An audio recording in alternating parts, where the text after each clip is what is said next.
hududiy elektr tarmoqlari aksiyadorlik jamiyati Navoiy hududiy filiali 2025-yil mobaynida viloyatdagi 295 mingdan ortiq iste'molchilarni elektr ta'minoti tizimini modernizatsiya qilish, yo'qotishlarni oldini olish hamda iqtisod qilish, aholi hamda iqtisodiyot tarmoqlarini uzluksiz elektr energiyasi bilan ta'minlash bo'yicha qator ishlar amalga oshirildi.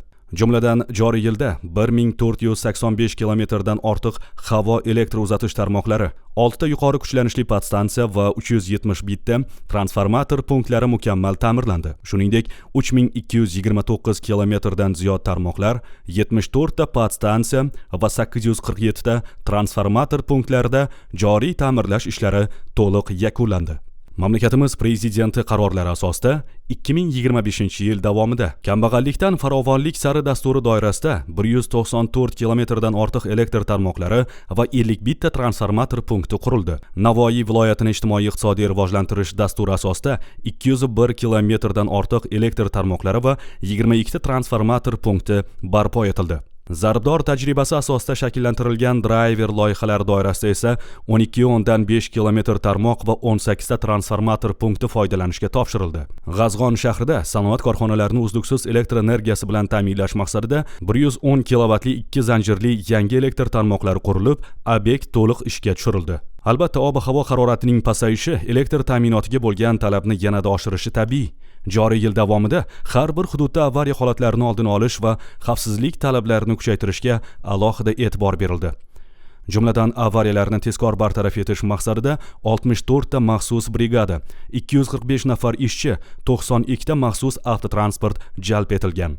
Zaxira sifatida 161 ta transformator, 102 tonna transformator moyi, 101 kilometr kabel va minglab texnika vositalari yaratildi. Albatta, zamonaviy va tejamkor uskunalar har jihatdan aholi uchun qulay. Ularni amaliyotga tatbiq etish o'z navbatida aholi daromadini oshirib, eng muhimi, isrofgarchilikni oldini oladi.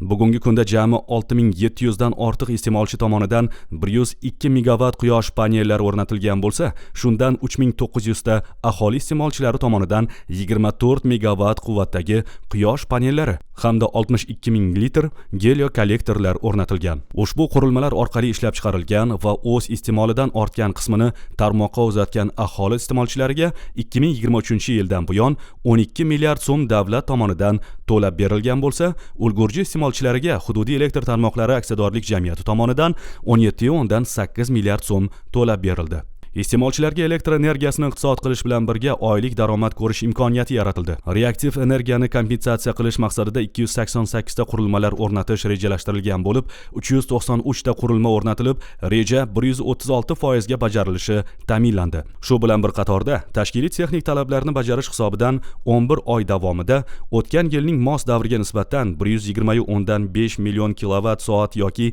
1,5% texnologik sarfni kamaytirishga erishildi.